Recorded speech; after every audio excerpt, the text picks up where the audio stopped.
Ladies and gentlemen, welcome back to the Mad Nerds Podcast, episode 13, Anything But Normal. I am, of course, your host, Superhero Deuce, Dave, as always, with Mike is the Hat. Yes, at Mike is the Hat, Twitch, Twitter, YouTube, somewhere else. All over the internet. Anywhere else than which you can find Mike is the Hat, and anywhere you can find Superhero Deuce, anywhere that you can find at Mad Nerds AZNV. Definitely go ahead and look us up. We love to interact with you, as always. So, this is our second episode of the new year. Mike, things are back to normal. Gotham's back on. Marvel has a show on that we can review. But these things that are coming out now are anything but normal. It's not just, okay, we're back into the groove of things. Man, it was a crazy week. Yeah, it definitely was. We had the return of Gotham, like you said, on the 5th of January. And then the next night, we had the premiere of Agent Carter, which is possibly the best show on television after the 2-hour, series premiere. Man, it is everything we hoped it would be, and that's where we're going to start. We're going to start with Agent Carter. I'm calling it part 1. If you look on IMDb or anywhere, it's going to say it was 2 episodes, but really it was just 1 part, because they call it a 7-part series, not 8, even though there's 8 episodes, quote unquote. But man, oh man, last week we kind of speculated. We thought, okay, here's what our expectations are, and this show just took that and exceeded everything. You could tell that this was very much, they put a lot of time, effort, thought, planning, energy into this, and man, did it produce. This 2-hour special, Mike, let's just kind of talk about what we didn't like, if anything. Some of the things that worked, elements of the show, not so much give away like plot spoilers in case people haven't seen it, but just, there's a lot of strong elements of this show that like Agents of S.H.I.E.L.D. and Gotham never even captured. Now obviously, this has its basis in a movie, so that really helps. We already know the main character a lot. We kind of know what she's going through, and then the fact that it's a period piece, everything kind of just delivered. So Mike, what are your thoughts on Agent Peggy Carter, Agent Carter? Well, I just love the area, like the time setting it's in. It's right after, World War II is kind of ending. It's 1946. You see kind of with the villains and stuff and what's going on with Howard Stark right at the beginning. It has ties to like real American history where it's kind of like the Red Scare of communism and all that. So you see these big things. I don't want to give too much away. Because we don't want to do spoilers. You just said don't do spoilers, but right. I mean, as few spoilers as possible. I mean, obviously, it's been in all the previews that Howard Stark is on the run. Like they think that he's a communist or that he's a bad guy and he's selling unsafe tech. Yeah, that he's a traitor. Things like that. And so, man, the time period, like you said, Michael. Let's just start with that. It's 1946. It's a year after the death of Captain America. Agent Carter is clearly not having a good time of things. Women are completely marginalized in this culture. She was a, commander. She was a top agent in the special division of the U.S. military. And now she's just looked at as a secretary, even though she's got, better qualifications than that numbskull guy that she works with. But, Chad Michael Murray, Jack Thompson. Yeah, gosh, him, and then, the meathead Kowalski, whatever the heck his name is, Krasinski. I can't remember. The guy who basically Krasinski. Krasinski. Yeah, there we go. Krasinski. We had him, and she's clearly more qualified than him. And yet they're like, just go file this for us. Can you make coffee? And yet you see just throughout the show how savvy she is, and how she's within the system, but she's against the system. It's very covert. And you see just with Lindsay Fonseca's character, Angie Martinelli, in the restaurant where she works, is just getting abused by this guy. And that was just the time period. And the damsel in distress there's a radio show in the second part of the 2-hour special. And I'm just, man, they displayed this so well. And they kept the tone so light as to, like, they weren't making light of it, but they just showed, okay, you know what, women are rising. This is how women rose above that. And I really liked that. Yeah, I mean, and it's definitely, like you said, it's a period piece. That's what was happening in that time. You had all the strong women that were coming through World War II, the Rosie the Riveter, all the women that were helping the war effort. And now that all of our soldiers were coming back at that point in time, they kind of had their roles pushed to the side. Right, and the men didn't know how valuable they were. Exactly. You see that a lot with Peggy's character at the very beginning. Like you said, the waitress with the with my boy from Super Troopers, Kevin Heffernan, Yes. also known as Rod Farva, being kind of, an a-hole or whatever. But that's how it was, and you see, like, this is really, in American history, this is like 25, 26 years after women even get the right to vote. So you see that it's still a changing time in America, which is cool, because it's just so, it's a changing time, really, like, for the world at that time frame, the late 1940s or 1950s. Yeah, absolutely. And they get all the attire right, like we mentioned, the radio show, those things were huge back then. Instead of having movies, you had people acting on the radio, so they were voice acting. They nailed a lot of that, and I really enjoyed just everything that went into that. The way that the buildings looked, the lack of technology. I think it held up insanely well. And, it's no surprise that Christopher Marcus and Stephen McFeely are the ones that are writing the show. They wrote the Captain America movies. They clearly are invested in this character and in that time period. And, man, I can't get over that. The next part that I really like is the acting quality and the way that the story just kind of picks up. They ease you into it. They say, okay, you know what, maybe you didn't see the Captain America movies. Okay, we'll show you kind of how Peggy got to where she is today. And the entire first part of that is such an emotional episode for her. But it was just such a quality performance. Haley Atwell, to me, is rocketing herself up the ranks as an actress. I know that in Britain she's huge, but here in America, everybody's kind of getting to see that she's had to go undercover in this 2-hour special.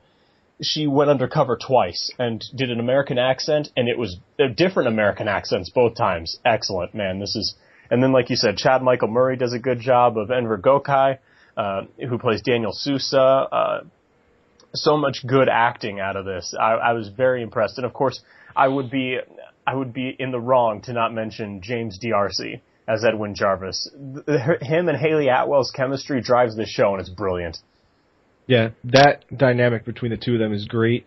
I mean, with Sousa too, when he tries to stand up for her because, he has an injury from the war, and she's like, look, don't do that, I can handle this, I'm, way more qualified than all these idiots anyway.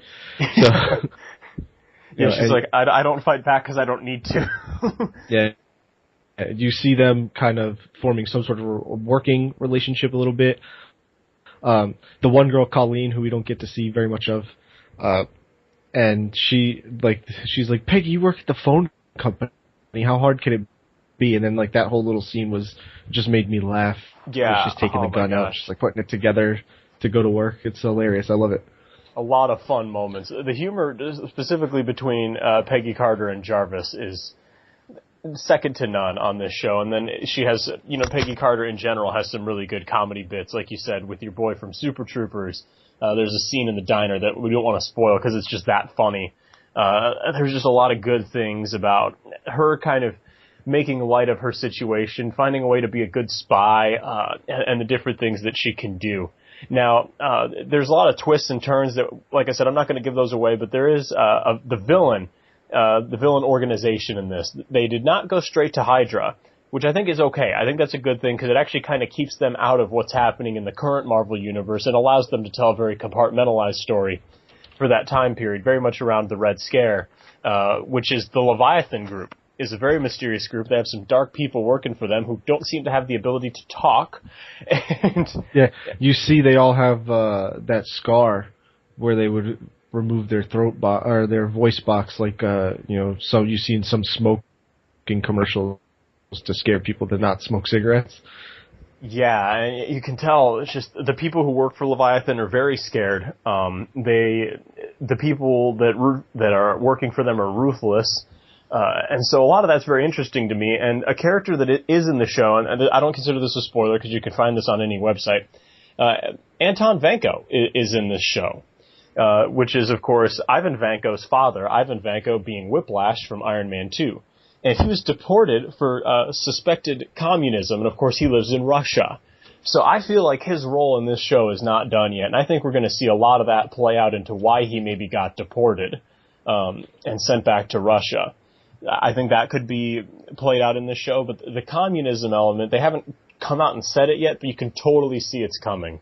Yeah, like I said, we have that time period right after World War II in the beginning of the 1950s. You have the McCarthyism, the Red Scare, where people are calling each other out on being, the committee of, what was it called? The Committee of Un-American Activities is formed around this time too. So they're going to be looking for moles and stuff and spies, and the Cold War is going to start to kick up. And you do see that a little bit with the beginning of Howard Stark getting questioned by Congress, Anton Vanko knowing what we know from Iron Man 2.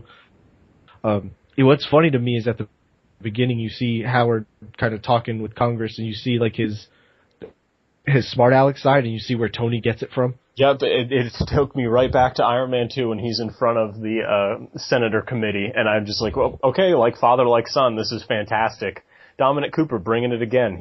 I'm so glad they got him back to be Howard Stark. He is just perfect for the role. He plays it so well, and the thing is too, a lot of people don't know this. He's a British actor playing an American. That he's not an American actor, so every accent that he does is he's acting. He's doing so well. So just goes to show the quality that he puts in as a performance. Yeah, he's great. Like you said, great. I'm so glad they got him to reprise this role as Howard.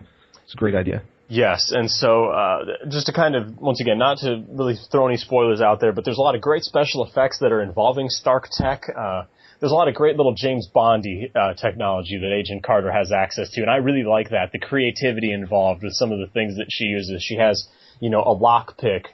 They bring back some of the technology from the Captain America movies involving like Vita rays. And so you can see that this show is very comfortable in where it sits in the Marvel Universe right after Captain America, the First Avenger.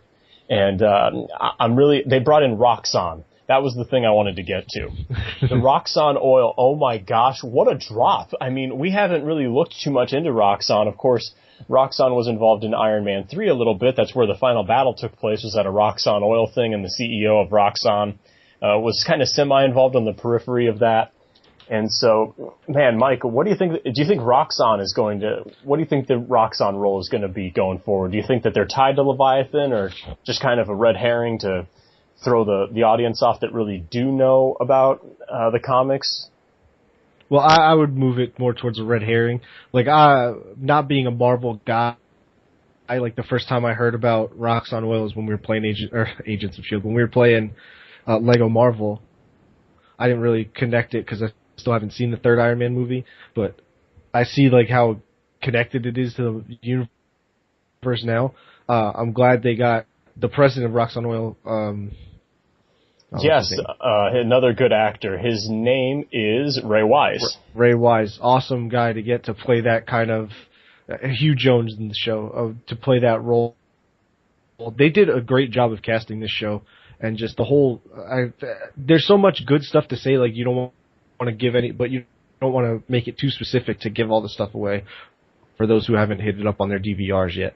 Right, and so next week we will be more getting into the plot of the show, because of course 3 episodes in out of the 8, quote unquote, that they'll be having, at that point there's going to be a lot that if we don't talk about the plot, we won't really be able to talk about the show.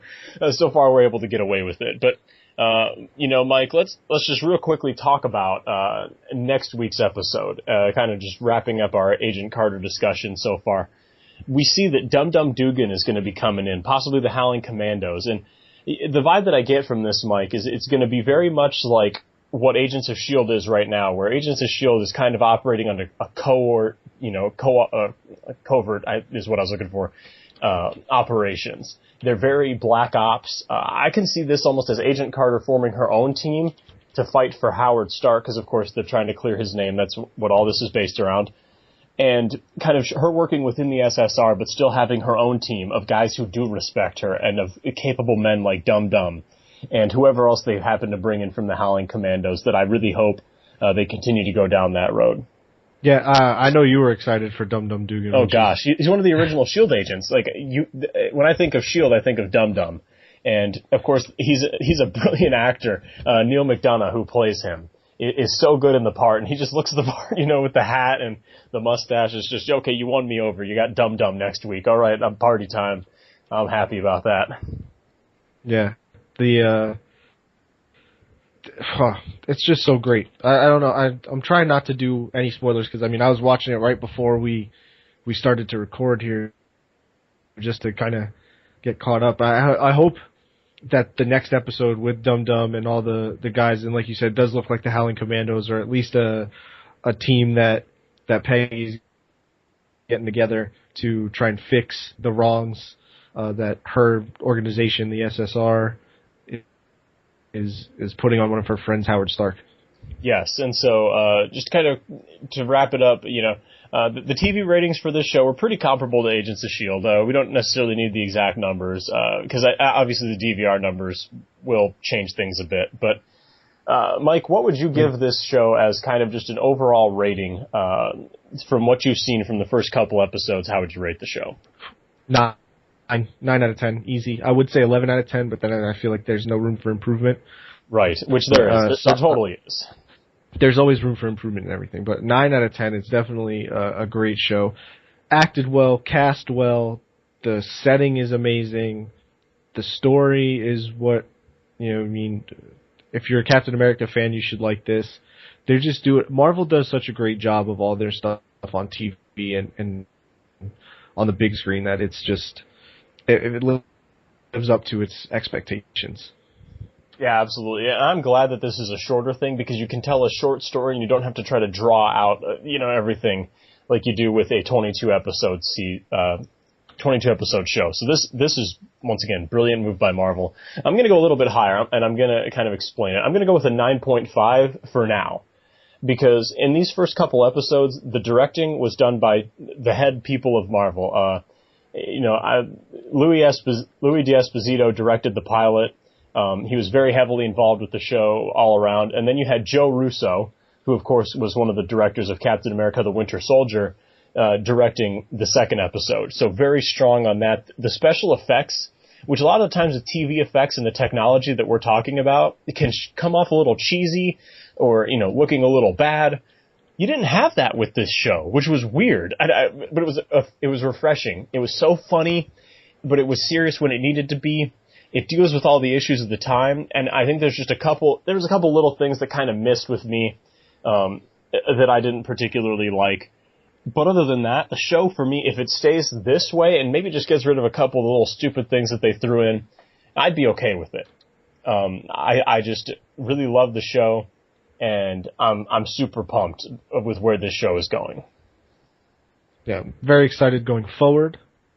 So, with that said, there was something that also happened at the end.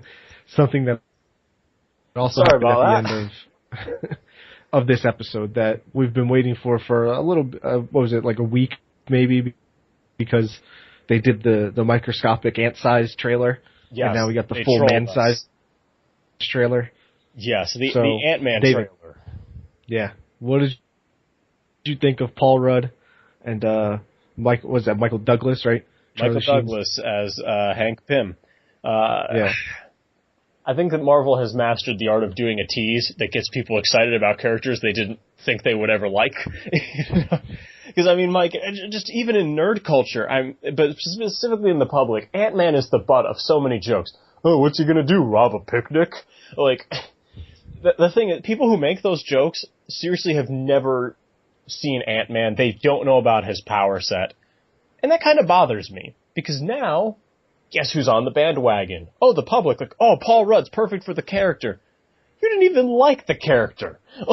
You had nothing but terrible things to say about Ant-Man until you saw this teaser. But basically, the tone, I think, Mike, that's the first thing that sticks out to me is the tone. This seems like a very serious movie. Other than the couple parts in this trailer, this teaser trailer, because it's not even a full trailer, the parts with his family, with Scott Lang, it definitely highlights he's a dad. He's the first dad that we've even had in the Marvel Universe that's a hero. So you have that element already in play. You have this smaller scope. There's a line that Hank Pym delivers that says, this isn't about saving the world. It's about saving their world, Scott. And you got a little bit of that. We didn't get a whole great look at Hope Van Dyne, which is, of course, Hank Pym's daughter, and she's probably going to be the Wasp, just based on the haircut. But it just starts off very dark. He gets arrested. He's in prison. You can tell he gets in a fight. The guy has good intentions, but he's not a bad guy. He's just really trying to do what he needs to do for his daughter, who's of course Cassie Lang. And I thought it was good. I don't really do ratings for teaser trailers, but I thought that this very accurately portrayed who Scott Lang is, who Hank Pym is, and kind of, for us, big Marvel or comic book fans, it showed a lot as to where this show is going to be going. It showed Pym Labs. It showed, okay, San Francisco is where the movie's going to be at. You kind of get this idea of, there's a van driving down a cliff. It's like, okay, does he live in his car? Like, is this the kind of hero we're dealing with? So once again, it's Marvel doing something different with a superhero, and I love it. Yeah, it's awesome. It opens up a lot of questions, like you said, for the non-traditional or, the quote-unquote bandwagon fans of Ant-Man. I'm a big Paul Rudd fan, so I was going to see the movie regardless of, if I like Ant-Man or not. But, and it's a Marvel thing. How could it be that terrible? Yeah, exactly. People, make fun of it. But I'm excited for it. It opens up a lot of questions for me, because, like, who is this bald guy? What is going on? Darren Cross. The bald guy is Darren Cross. He is going to be Yellow Jacket in the film. There's the chick. Yep, the chick, Hope Van Dyne, played by Evangeline Lilly, who's been in a lot of great things, specifically the Hobbit movies lately. So there's a lot of actresses that actors and actresses that you're going to know from the trailer. If you're as tied in as David is to the Marvel Universe, you'll know what's going on just by looking at those few quick scenes. Right. But the best part was the talking, like the Michael Douglas, Hank Pym talking over all those images. That's what draws you into the story, and all those pictures of Cassie and Scott. Yeah, you know what, I have to say, I just love that, because that pretty much showed, hey, you know what, this movie's about family for the first time. There's no love interest here. The love interest is father-daughter. It's not, romantic love. I'm going to perform a heist because I care about my daughter and I don't want to lose her. So that's something that's huge with me in the different direction that they're going to take this movie. And Mike, something I just want to get your thoughts on. Marvel kind of just once again doing the very Marvel thing of people say, well, maybe they just won't go all out with this. Like, are they going to go full Ant-Man with this, or are they just going to kind of, have him do some cool things and punch people? No, they had him riding the ant, and they had him shrinking down, and they showed you how it works. Oh my gosh, that was, and you know what, this isn't even finished computer graphics yet, and it looked really good. I was really impressed that they put that in there. Yeah, that was exciting. If you don't know, now you know. Stealing that line from the Notorious B.I.G. right there. It's going to be a great movie. I'm excited for it. That's all I can say. No, I'm at a loss for words. And the suit, Mike, looked fantastic. I mean, it looks much better than the Lego version that I've been looking at for the last 2-3 weeks playing Lego Marvel. Yes, the Marvel 616 Ant-Man costume. This one looks really good. And one other thing I wanted to touch on with this was Ant-Man's powers. A lot of people maybe don't quite understand what he can do. Well, Pym particles, which of course Hank Pym invented, allow him to be able to shrink down microscopically and to communicate with ants. The helmet allows him to communicate with ants, but that's really not the extent of his power. See, the thing is, even when he's small, he retains the same strength as if he was full size. That's kind of the cool part about Pym particles, is you shrink, but you retain everything proportioned to your original size. So he could punch someone in the face and it is going to hurt, even though he's the size of an ant. So, or smaller than an ant, actually, because he rides on them. So for me, that's something that maybe a lot of people don't understand. Ant-Man is an incredibly cool character because, yes, he's very science-based, but he can still punch things. Like, he's not just some softie who just calls ants. But the thing is, it's not even just ants. He, at least in the comics, he could communicate with any insect. And so, with that helmet. So there's a lot of stuff that I think people, once they kind of get the idea of what he can do with his suit and with his powers, they'll be a little bit more on board. And the last part that, you and I laughed at with the movie's very self-aware. You know what? People think Ant-Man is a stupid name. And so they just kind of address that. This is very much the Guardians of the Galaxy moment where they're like, who? It's, can we change the name? It's a little cheesy. Nope, we're sticking with it. We're going full on Ant-Man, and take it, and if you don't like it, well, you're missing out. Yeah, you're definitely missing out. I like that. Like I said, Paul Rudd is an amazing actor to me, and it's weird. It's going to be kind of odd seeing him in a somewhat more serious role, because that's what this is. You can see it's a little bit more serious than some of the other Marvel movies, especially Guardians of the Galaxy. Oh gosh, which is the latest of, that we can compare it to. But yeah, and I like too it's that going to be different. Yeah, I like too that it's very much more compartmentalized. So this I believe that they said that this is going to take place pretty much when Age of Ultron is happening, which is good because what they're doing there isn't really going to affect what's happening, and what the Avengers are doing isn't really going to affect this movie. Because this is a small story involving a few dudes, a laboratory, and that's it. It's not really world-changing. So, once again, kudos to Marvel for finding a way to tie this in without having to change their entire universe. Mm-hmm. They're just doing Marvel, as opposed to, the whole DC Warner Brothers thing where they just kind of go, we'll see what happens. Yeah, that might work. Hey, let's check the magic 8-ball. Speaking of DC Marvel, Mike, that's a good transition. Gotham is back this week. We had episode 11 of the first season, and Jim Gordon has been taken to Arkham Asylum. He is working as a security guard, and it starts off right there, just gets you right caught up. Mike, what'd you like? Well, there's a lot to like about this episode, but there's also a lot to that left you scratching your head. You have Gordon, you have the whole play that's going on in Arkham Asylum, as they would do, in any... I feel like you see this recurringly in, like, these mental institution things. Like, if you saw the movie Sucker Punch, like, 4 or 5 years back, they had, like, the little dances and stuff in it, but they weren't really going on. There's a whole bunch of other stuff going on in that movie. But, that, you see, like, things kind of get out of hand real quick. You got the director, or doctor, what did they call him? Yeah, director, doctor.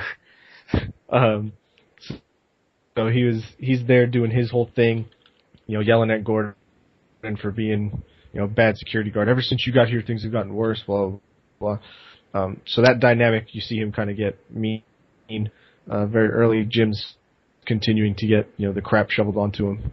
But then all of that changes when he calls his boy, good old Harvey Bullock. Yes, I loved Harvey Bullock. The show, they found a way to get Harvey and Gordon back together, and I have to give the show credit because I was a little worried. I'm like, okay, you just completely ruined all the chemistry that they had built up, but you know what? They didn't. And the same thing, it showed like him having a drink with the captain. So that was great. I thought that was cool how they kind of tied that back in. And, you mentioned the director, Dr. Mike, and kind of everything that happened. So without... Jerry Lang. Yes, Jerry Lang.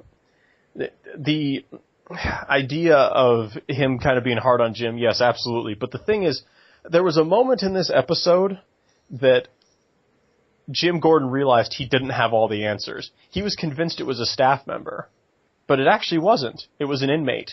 So I think that we may see a little bit of humility come in here with Mr. Gordon, in that he needs to understand, okay, maybe I do need help. Maybe I don't know everything. Maybe I should listen to people more. And not so much just because somebody's being mean to me, not believe what they say and just be willing to defy authority. Because his plans didn't exactly work out in this episode, everything that he wanted to achieve. And of course, we got the mob stuff going on behind the scenes, completely separate from what was happening here. And a lot going on. Yeah, I loved the Cobblepot Maroney thing. Was amazing to me, where he's like, oh, I'm the penguin, blah blah, with the fisherman there trying to tell him he's raising their taxes, kind of like Falcone had raised his family's taxes, or his the tribute, or whatever you'd like to call it, and that has upset his little underlings. And now Cobblepot's trying to do that with the Maroney people, and Maroney didn't like that, and he gave him the whole hubris speech. He's like, "Oh, you smell," the whole thing. Yes. Like, you're still nobody yet. You're working your way up, but you're still under me, which I thought was great. I liked what I really loved about this episode was Butch. Butch had a great episode for me. Yes, I like that because they've kind of teased that he's a little bit more important than just, Fish Mooney's number 2. I was really hoping he would kill off Fish Mooney, but it actually does kind of make it more it makes it more interesting for him killing off the other guy. I'll go with that, and it made a little bit more sense. Yeah, I like his. Why are you telling me all this? That was years ago. I don't worry about that. No, I feel really bad about it. I took all the good meats. Yeah, why would I do that? It's like, why would I do that? Because I really don't like you. Bang. Yeah, and then boom. And that was a very Godfather-esque moment. He shoots the guy in the car, and then I'm assuming he left the gun. But there was no cannolis involved, so he'd have to take the cannoli. Yes. The big thing here, too, was... The big thing that I did not like, I will throw this out now. Why are Kat and Poison Ivy in this episode? I don't care. Why are they in Jim Gordon's apartment? I don't care. Why did they have to... and then why is Barbara Keene and Renee Montoya in this episode? I don't care. I'm over it. Like, those are the two things. Why are they even in this episode? The kids being in it didn't bother me, because it's going to progress Ivy moving forward. Like, we're going to probably, I feel like, see a lot more Ivy now, which is okay. It's not a terrible thing, but the whole, like, the Barbara and what was her name? Montoya. The Barbara Montoya thing is killing me, especially because, like, she's telling her to go back to Jim, and then, like, she won't leave.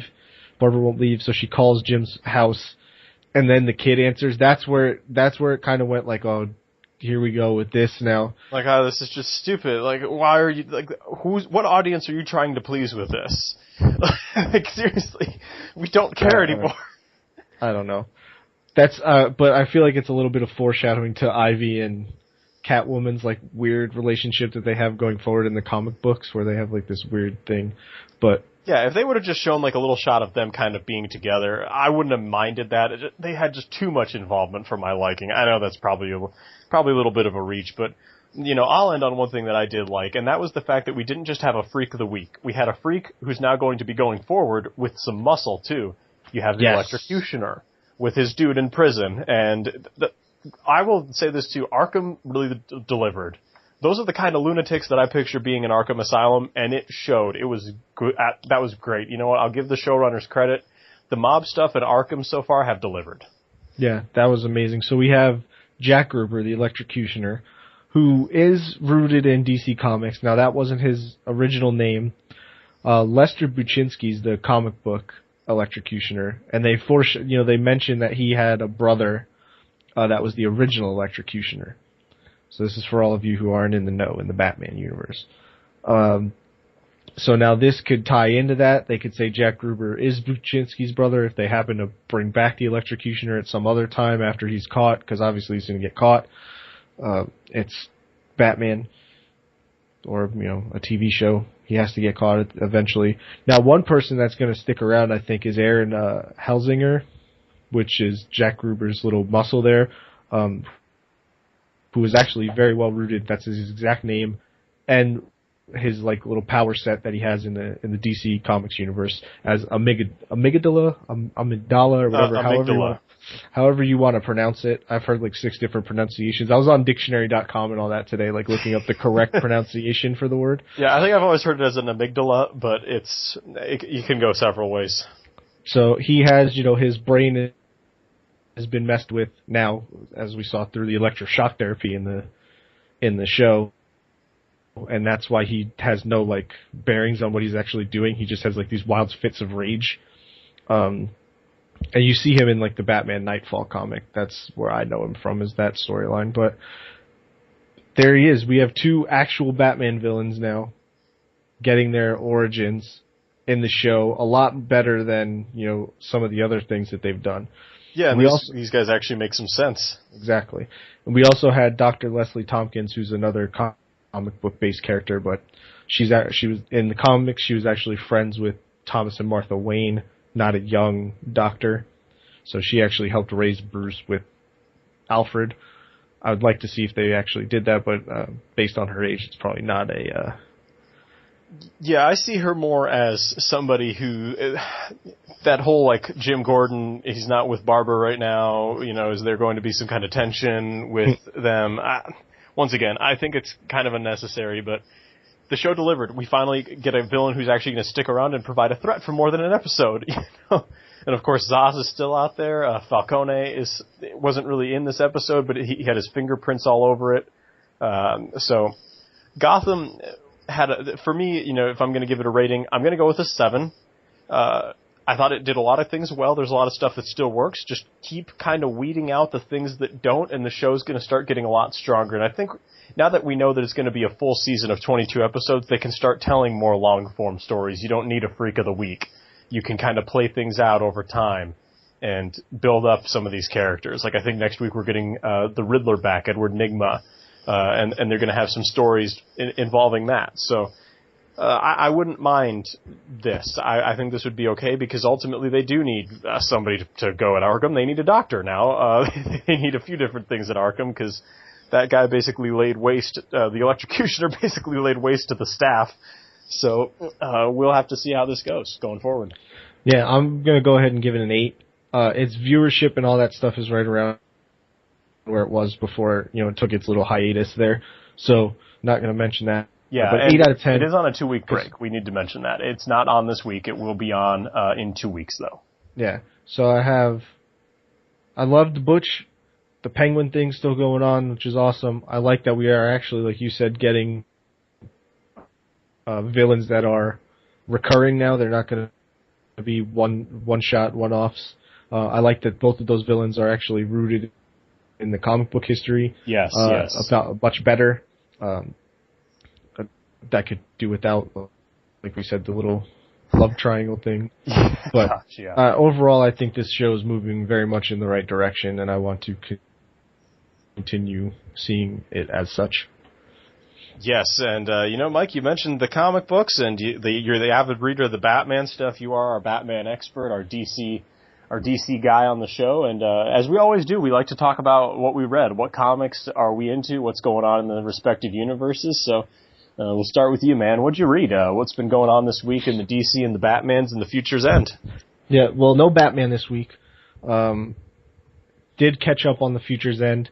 Future's End taking a turn for the worse in the issues that I've read. There's this whole love story now with Terry McGinnis, Batman Beyond, and Plastique. Yeah. Now I'm not digging that. It's okay because it works in the story, but like overall I don't really care. Because eventually she dies. You see it at the beginning. She comes to the past with McGinnis as half of a robot body. So they're trying to prevent those things from happening. But we get this crazy, last Future's End, we got like sort of a reveal of the Batman from the future, what happens when Brother Eye takes him over. And he's like made between the Batman and the Joker, like some amalgamation of like a Two-Face type thing, where like one head, the front of his face, it's like Janus, basically the Greek god, where one side of his face is one thing and the back of his head is a different face. So one side's the Joker, one side's Batman. We get the actual Batman from the past where Terry McGinnis is gone to kind of team up, kind of. That's where the love triangle hits. 50 Sue, one of my favorite characters in the series, got smacked in the face by the person that's pretending to be her mom now. There's a whole bunch of stuff. There's things going on, like there's hits, there's 50 Sue's being a little, smart aleck, and I love it. She's still looking for Deathstroke, I think. There's a whole, this series is great. It sucks that it's ending in like 15 weeks, but that's still a long time, and it comes out every week, so there's like 15 or 16 more issues before it hits its 1 year run and they start Convergence. Go read it. Put the Plastique and Terry McGinnis love story aside and go check out like the weird Batman Joker mashup character. It's weird because the Batman head tells the Joker face to kill Terry McGinnis. That's the look. That's the look of the week right there. Oh wow! And the Joker is like, wait a second, we can't do that because if I did that, I wouldn't exist. Yeah. Yeah, That's fantastic. So what happened in the Marvel universe? I know we talked about last week Axis ending. Yeah, Axis is so over. What have you picked up? They haven't gotten so much into the fallout of it yet. They kind of took a break, which is good. We needed to breathe. There isn't any major events happening. Well, Spider-Verse is still going on, but I'm not reading Spider-Verse right now. It was too much to keep track of. But the big debut, Mike, was actually S.H.I.E.L.D. #1, based on the TV show that's based on a movie that's based on comics. It's amazing how it kind of just comes full circle like that. It's very much a loop. Yes, so you can kind of see the modern way how things influence each other. Yeah. And, go ahead, David. The big thing here is Phil Coulson still leading his team. Agent May is part of his team. You got Fitz and Simmons who are part of his team. The big thing, though, is no Skye and no Ward. So there's a little bit of difference there. No Mac, no Mockingbird yet.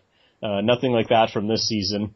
But the biggest thing that I enjoyed, without kind of giving away the plot, because the plot wasn't anything really like universe changing except for establishing Fitz and Simmons and May, is that they basically said, oh yeah, Phil Coulson always existed in the 616 universe. As a young kid, he saw these heroes saving things, and so he would try to learn about them by studying them.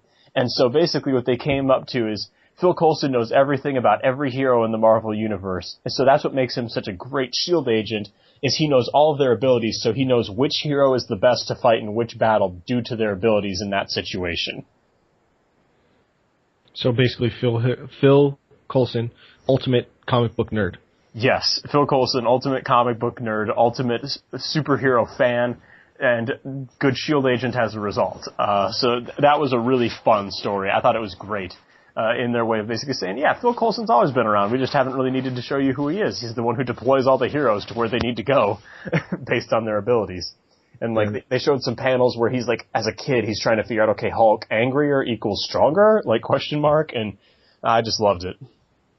That's funny. Hulk angry question mark, stronger question mark. That's fun. I like that. Phil Coulson is the man, dude. I love that. That whole character is just amazing.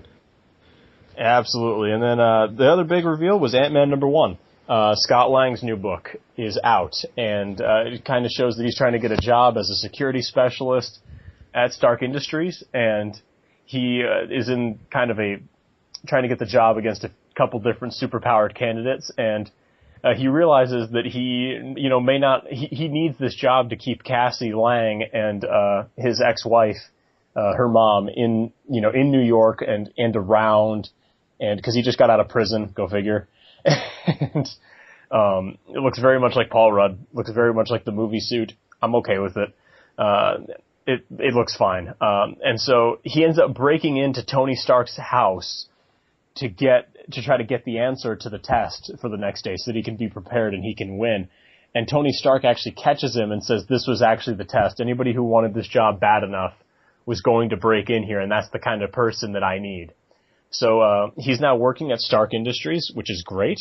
And the messed up thing is that even after Scott gets this job and proves that he needed to do what he needed to do, the mom took Cassie Lang to Florida, and that did not make Scott very happy.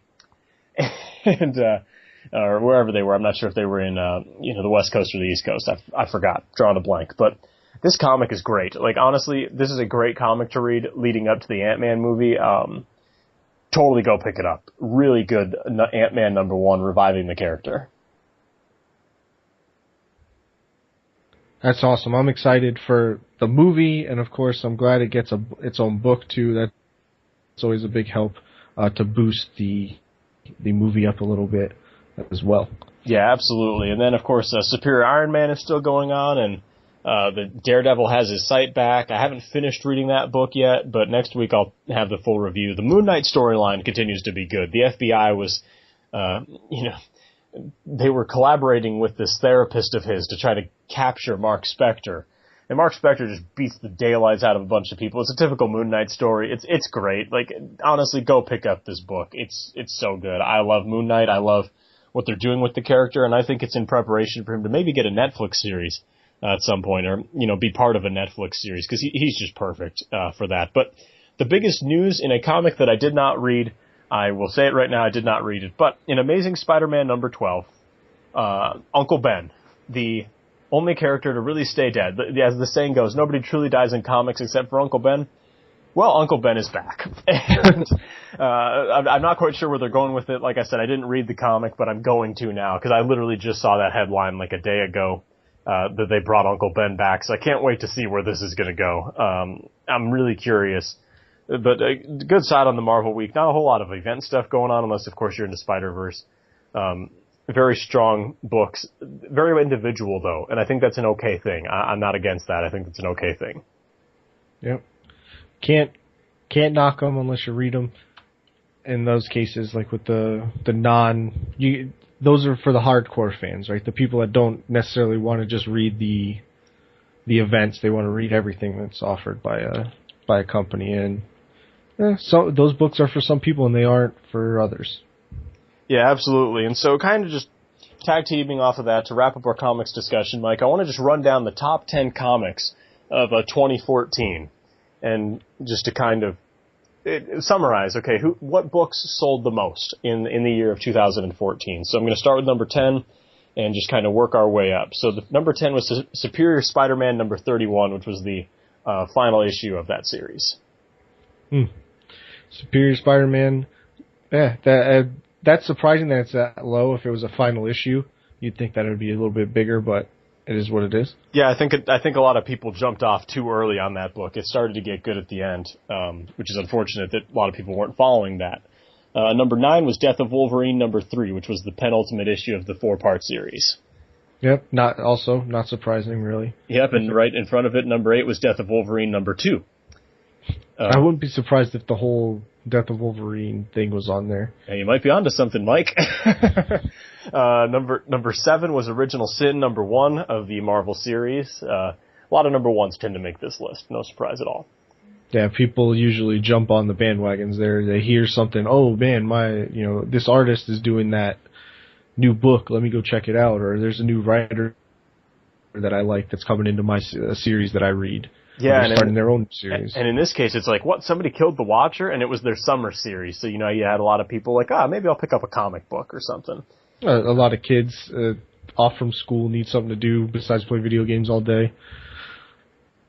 Yep, and that was a good way to do it. Number 6 was, of course, Thor number 1 with Lady Thor. No surprise that that's in the top 10. No, are these all Marvel books? Where's the DC stuff? I wish I had them on here, Mike. There are actually no DC books on the top 10 of 2014. I will say this. I think that the reason DC is not on this list is not because they didn't produce good books, because they did, but I think that there's a certain fan base for DC that, like, okay, I'm only going to read that, and I'm only going to read that, and I'm only going to stick to that. Whereas, some Marvel fans, of course, a lot of these are tied into movies or, certain events that are going on. Now, Batman Endgame, of course, like, may or may not make its way onto the 2015 list or the 2014 list. So, but yes, it is an interesting trend that Marvel outsold DC this year. Number 5 and number 4 were Death of Wolverine number 4, which was the end issue of that, and Death of Wolverine number 1, which was the beginning issue of his death. So clearly, Marvel, and that's the thing too, Mike, is obviously 4 out of these 10 are Death of Wolverine. It shows that Marvel did this to sell books. Well, people, Wolverine is such a big character for everybody. Like I always say, he's going back to when we first started talking about the Death of Wolverine series, in the television show, like the cartoon that we had growing up, Wolverine was the main character. He was the main character in, I would say he's the main character in the X-Men movies. People absolutely. It's basically Wolverine in the X-Men. People love Wolverine. So it's no surprise that whole series made it right, and then into the top 10. The top 3 that are not surprising to me. Number 3 was Rocket Raccoon number 1. Gee, I wonder why. Bradley Cooper and Guardians of the Galaxy, maybe? Yeah, it might be this movie that came out last year. I'll say that too. Obviously, Marvel had a good year because they introduced a lot of new things that people weren't expecting, and they put a lot of publicity behind it. Lady Thor, Rocket Raccoon, the death of Wolverine, big events for Marvel. DC, they have Convergence this year, which I bet is going to sell an insane amount of books. Number 2 was The Walking Dead, number 132 from Image Comics. Not surprised at all. I believe that was the final issue of like a certain arc they were doing. There was something significant about The Walking Dead number 32. Don't quote me on it. I don't know The Walking Dead. I don't follow it. And number 1 was the reason that Marvel wants to get this character back so bad in their movies. The number 1 comic of 2014 was Amazing Spider-Man number 1. Not at all surprising. Not at all surprising. Spider-Man is the man. He continues to be the man and sells books. So that was that. That's the end of the comics discussion for the week.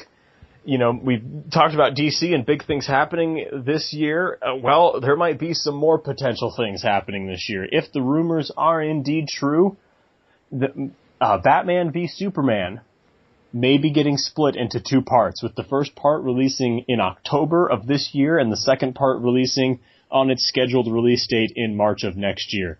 Mike, I want to get your thoughts on this. I personally don't think this is true. This is really late for a rumor like this to get started, first of all, because that's like in, 9 months from now. You'd have to have the movie done, CG done, and have it ready to put out. But the second thing is, Doomsday is reported by Badass Digest, who's seen an early copy of the script. Doomsday is the villain for this movie, with, of course, the Holy Trinity of DC Comics fighting Doomsday at the end.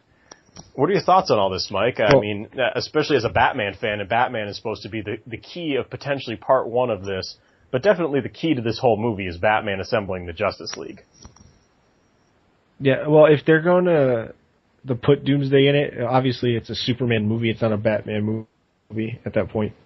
You know what I mean? Doomsday very much a Superman-specific villain, and then, of course, he gets, tangled in with the Justice League and all that. But if they did a Batfleck 1, part 1, and then they merged it into a Superman thing where, like, he fights Superman, and then at the end they become, like, best friends. I don't know, like, there's, like, rainbows and glitter and all that, and they, like, hug it out. Is that where we're going with this? And then, well, Doomsday's here, so, like, maybe we should, like, kiss and make up and then fight this guy that killed Superman in the comic books one time? Yeah, and let's get. Hey, look, I heard this Wonder Woman lady who's from like Amazon and such, and not the website, but totally the place. Yeah. Then there's this big, her. Yeah, it's a whole thing. Yeah, here's the thing with me, and I read a little bit about what Devin Faraci of Badass Digest wrote, and he said that Superman and Batman fight halfway through the movie as he saw it. If it was a one-part movie, if it was one solid movie, 2 hours and 10 minutes or 2 hours and 15 minutes or whatever. Batman and Superman kind of have their Dark Knight Returns moment halfway through the movie. And then they kind of just come to terms, and they form the Justice League out of a necessity because of threats like Doomsday. That as a movie, to me, makes sense. Don't touch it. Just let it come out next year, in 2016, and make that a good movie. Have kind of some Batman origin thrown in there, have some Superman progression thrown in there, have the discovery of Wonder Woman put in there. And of course, you have all these things with like Aquaman's supposed to be in there, and Cyborg is supposed to be in there. Where are you going to find room for all this in a 2-parter, and how are you going to explain like how one of the people pops up in one part and not the other? I mean, hey, I'll buy the Doomsday part, but not the 2-parter. There's this robot man, the guy that lives in the ocean and talks to the fish. Warner Brothers is really like screwing everything up. This is a knee-jerk reaction to like how well the Marvel stuff is doing. That's really all it is. Like, we made her make it 2 parts. I don't know. Like, if that's... I said, I hope this is not true, because this would just be a knee-jerk, like you said, a knee-jerk reaction, because we know the movies would make money. Like, let's be honest. It'd be a money move. Like, look at how much money we could make if we just split it into 2. Let's be honest. That would be a Suits decision. If Zack Snyder was in any way involved in that, I would be shocked, because that does not seem like a move that Zack Snyder would make as a director. Because you'd have such a stronger movie if the stuff that we've talked about is true, with Batman and Superman and Doomsday. Like, I would love Doomsday as a villain, because I think that would give them a reason to need Wonder Woman. Like, it would, like you said, give them a Superman villain. Batman could be involved. I mean, it's not as if he can't fight things like Doomsday. It's just he's different, and he could be like the strategist guy, the brains.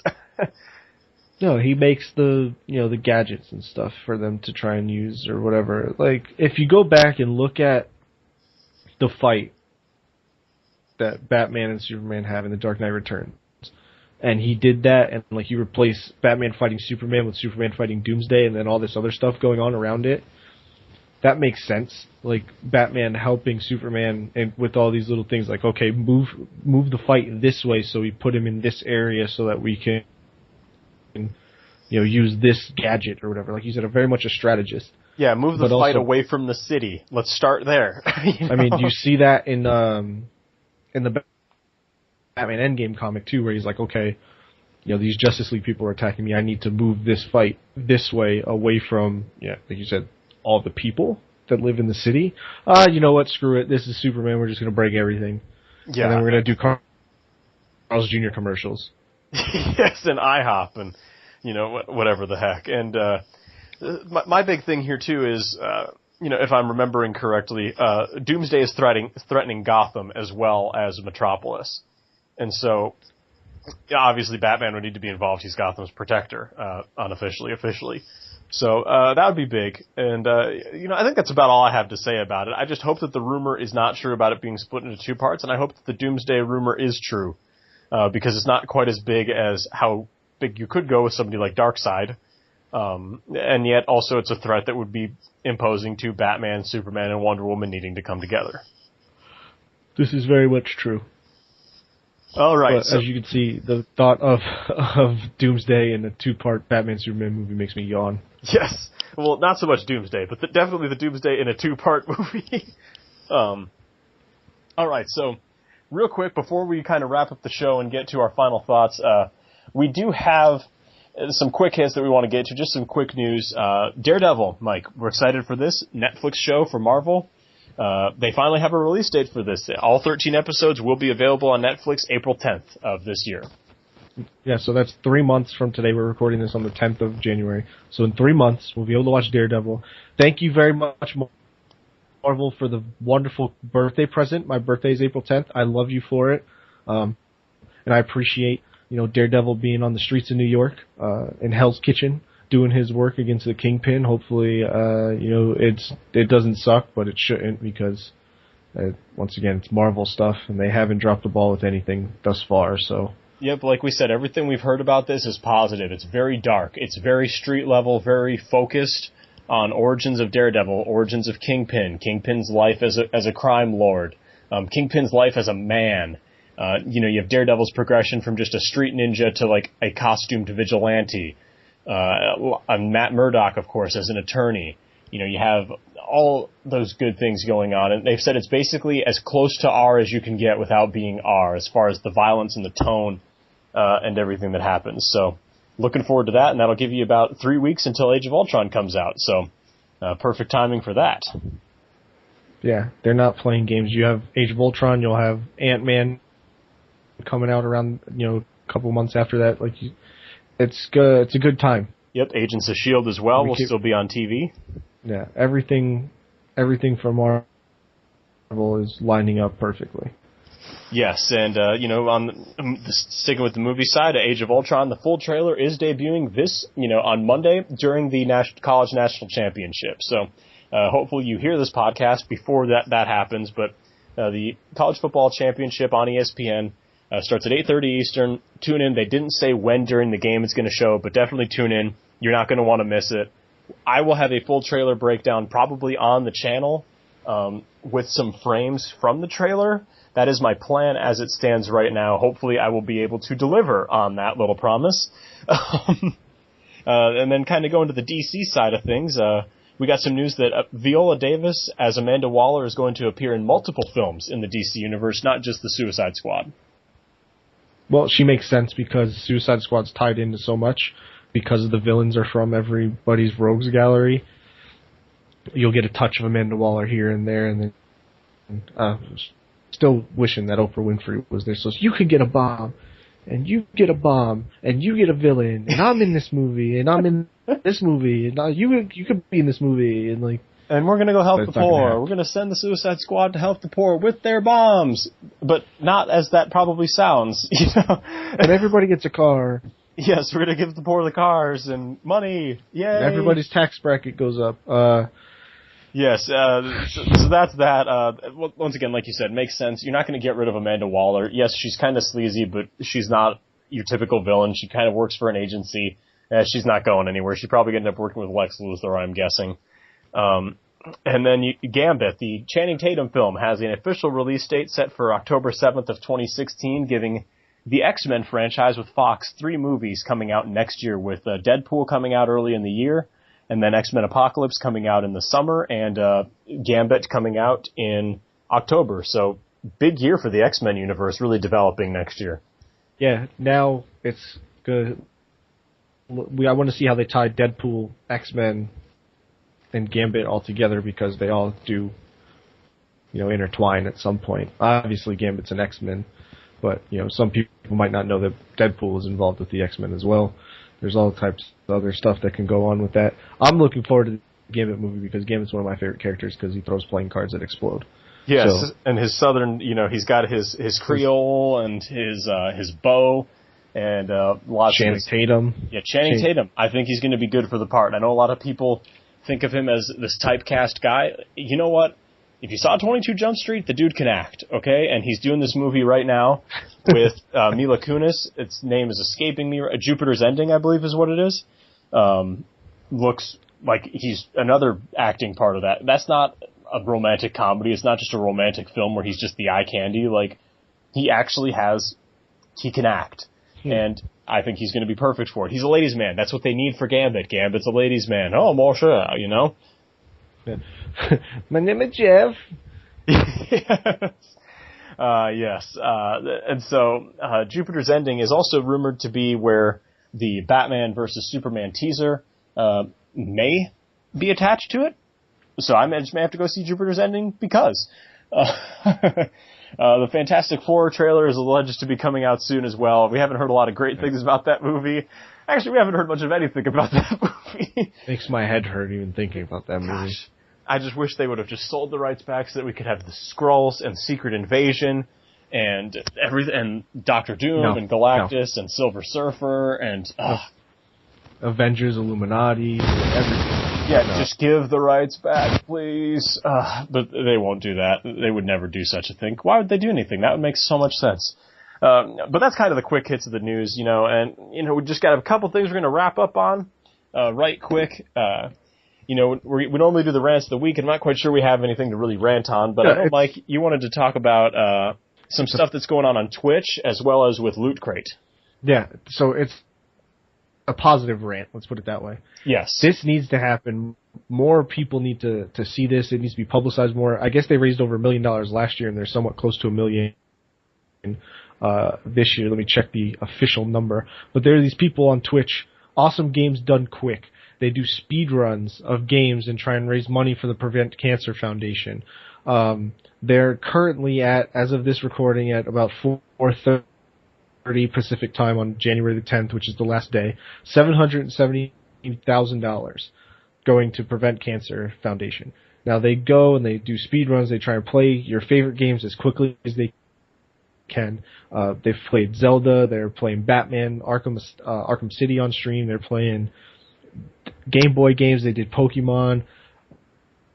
They do whatever. They do a bunch of games, and obviously the way that you bid, the way they raise money, obviously you just can donate, or you can donate towards what games you want to see. They have bid offs.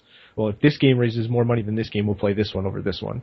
And it's great. And then they have all these other things, but I guess that happens the first full week of January every year, because it started on the 4th and it's ending today. So it had a full 7 days to raise a lot of money, and I think that stuff like this needs to happen a lot more often. There's a lot of people raising money on Twitch, but I feel like it's not done to a big scale like this. This has been on the front page for the whole week on Twitch. Stuff like this needs to be on the front page of Twitch every month, I feel like.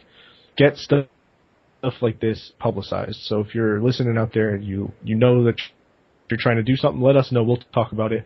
I'll try and post it up everywhere. David will post it up on his personal stuff too. We want to get raising money for charity is a great thing, and we need more of it. Especially if it's a good cause and you get to do something you love. A lot of people typecast gamers as selfish, as nerds, and non-culture oriented people, and it couldn't be farther from the truth. Especially gamers who do stuff like this. It impacts people. It's like, hey, I can play video games and I can also hit a different audience that maybe other, campaigns wouldn't hit and raise money for something positive. Yeah, I love it. It's a great thing. And then Lootcrate, Mike. Yes.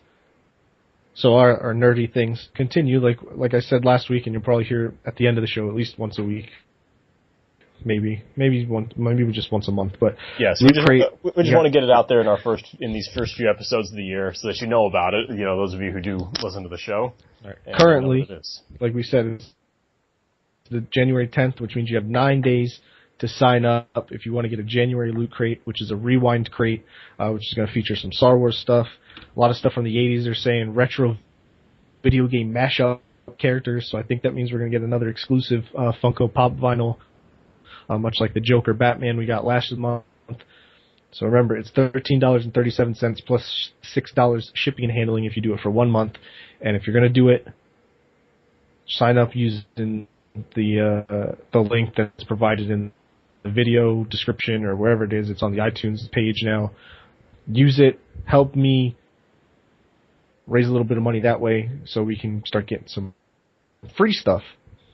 Yes, it'll be on the YouTube page in the description section of the YouTube page. So, once again, good things done with that. And my thing is not really so much a rant, but more of just kind of something that I've enjoyed doing. I got Destiny, started playing it probably about 3 weeks ago, I'd say. A little bit before the new year, I started working on my character with Mike's help and with some of our other guys that are part of. It's not the Mad Nerds clan, but they're friends of the Mad Nerds. You'll see them on our streams sometimes. Or Mask. Yeah, our clan is Mask, but they're friends of Mad Nerds. So when we're doing Mad Nerds things, they're going to most likely be involved at some dimension. So we've been trying to do the Vault of Glass. We've been slowly working our way through it, and slowly but surely we have finally made it to the final boss. And I just want to say that a lot of Destiny is very rinse and repeat. Go do this, deploy your ghost, kill all the people, and you're done. And then you're basically farming for, resources, very redundant. And then you get this. This is just so brilliant in the way that it has forced us to work together as a team to figure this stuff out. Like, yes, we have the guides that people have posted online, but we don't strictly follow them, and nor do we actually understand what they're talking about half the time. You still have to figure out what that means. And you have to do it as a team. Stop using cardinal directions to describe things where there's no directional thing on your map. The southwest corner. Which way is north? Are we just to assume north is the direction that we're facing? Yeah. Yeah, I don't really know. David, continue. I'm sorry. But yeah, so obviously, and I mean, see, part of it is I'm a level 25, so I'm obviously not killing a whole bunch of things. I'm obviously the weakest link on the team as far as killing things goes. But, for me, even with that, I've been able to help. I've been one of the key guys for strategy, and hey, maybe we should just try that. And I'm not going to say one of the key guys, but I've been involved. It's given me something to do, even though I'm not the best shot at killing everything, because my weapons aren't as good. They're not exotic or legendary yet. And the way that it's forced us all to think, okay, how are we going to get through this? And yeah, we picked up a guy from the internet that we ended up booting from our team, so we're never doing that again. And, we worked our way through the maze and experimentation and discovery, and man, it's just been so much fun working through the Vault of Glass, even though we spent a good 5 hours on it now. We're almost done. We're finally to the final boss. Just so much, that raid is the greatest thing I've ever been a part of in first-person shooters since the GoldenEye James Bond game revolutionized first-person shooter games. It's just so much fun, and I'm sure, Mike, you have probably, a few things to say about it, but just, it's so different from everything else in the game that's what makes it so fun. It's so fresh, and you gotta figure it out. They don't even tell you anything. The ghost is completely silent, and you're yelling at each other trying to coordinate, okay, you take the shield down and we'll shoot. Alright, everybody got their supers ready? Okay, here we go. Allahu Akbar! That was our code word last night. We have no affiliation with the origins of the word. It was simply made as a joke, and then somebody decided to go with it, so it was a lot of fun. Yeah, well, we're at the final boss. We'll hopefully get it taken down, and then the Crota's End. I want to see what the difference between the Vault of Glass and Crota's End is. That's where that's the next raid that we got to attempt. Yeah, Mike. What's been your favorite part of the Vault of Glass? Either a part of a level or a dynamic of us having to work as a team or anything like that. I just like that it's different from everything else. Like, we get to use all 6 people that have the game that we know for once without having to play the Crucible, and we could just go through and do what we have to do, whether it's yell and scream at each other or yell and scream at some random... At the bosses or at the oracles, or like that was probably I think the most fun part for me is we couldn't figure out why we kept getting wiped. Like, we didn't realize that we had to stop the Vex from getting to the confluxes, and that was a lot of fun where we just couldn't figure out what was happening, and then we're missing the jump, and so we'd have to all just die. That was a lot of fun, and now we're finally to the final boss where everything that we've been learning throughout these progressions is going to finally come into play. And of course, the loot ain't too bad either, let's be honest. Yeah, finding the crates, loot crate. Finding the loot crates. Finding the little boxes to get all your loot. You get a lot of Ascendant materials in this, and hopefully I can get a nice gun out of it. Yes, and what we might end up doing is we did not stream our first time through because it would have been a very long stream, and we were getting really frustrated. Like, we were playing last night until I think 2:30 in the morning. We started at about 10:30 in the evening. Like, so we started earlier than that. Yeah, well, okay, Arizona time. We started about 10:30 where I live, and we finished the part that we wanted to finish at about 2:30 in the morning, and then we played for about an hour and a half the day before. So that would have been a very long stream, and we wouldn't have been able to focus on, the people in the chat. So what we may do is if and when we do the Vault of Glass again, now that we know what to do, we might stream it then so that we can really get a good stream in and show you everything without having to figure it all out and you watching us be confused and yell at each other. or sit there for 45 minutes and try and look for a 6th person like we had to do. Gosh, yeah. Well, we were like, I'm going to sit this one out, guys. We all just sat down in a corner. But it is a lot of fun. We're going to enjoy it probably a lot more the second time that we do it. So, like we said, it's anything but normal. That ties right into the theme of the show, the title of this episode. Everything that we've talked about, Mike, is anything but normal. It may be the same stuff every week, but it's not normal. It's all fresh, it's all new, and it's all great. So, final thoughts, Mike, for this week's episode 13. Unlucky number 13. I can't believe we've made it this far already. It's lucky number 13 for most of us, but go to the Loot Crate, sign up for that thing, hang out on Twitch and Twitter and all that stuff. Don't be afraid to tweet at us. Mike is the hat at Superhero Dudes. Say what's up. Don't send me friend requests on PlayStation though, because I'm probably not going to accept them. Yes, yeah, come hang out. We enjoy company. Like, it's fun streaming stuff, whether it's we wind up streaming the Vault of Glass or when we're doing Lego Marvel. Or Call of Duty. Or if I'm doing WWE. Or any of that stuff. It's fun to interact with the people in the chat. So the more interaction we get, whether it's comments on the videos, comments on our other stuff, ratings, things like that, let us know what you think. I say that every week, I feel like, but let us know what you think of what's going on in the comic book world, what your thoughts are, what your opinions are. If they differ from ours, we can have a healthy discussion. Yeah, absolutely. That's how you learn things, is you have discussions like that. And, Mike said he probably won't accept your PlayStation friend request, but here's the thing. If you are in the chat enough and we start to know you, one of the people in our raid team started off as a Twitch viewer. And he actually was one of our main guys, like, for this whole entire raid. And he helped me out in the DC Universe game. He showed me where to go, get a couple things, so, like, that's how it all started. Yeah, so if you stick around, you could end up being on some of our stuff. Like, that's that's what we'll do. Like, if you stick around, you'll get to be part of some of our stuff, potentially. If you're cool and not weird, and actually have some stuff to add to certain things, totally, we may have you on. So, once again, we thank you all for joining us. Like we said, we love y'all who are dedicated. We love all of you, who listen to the show. You're all awesome. It's been a great time doing episode 13, anything but normal. We'll see you back here next week with more Agent Carter discussion, with more comics as always, and potentially some more rumors and fallout and confirmations, and that Age of Ultron trailer that we've all been waiting for. So as we say, God bless you all. Hello to the NSA guy. We are out.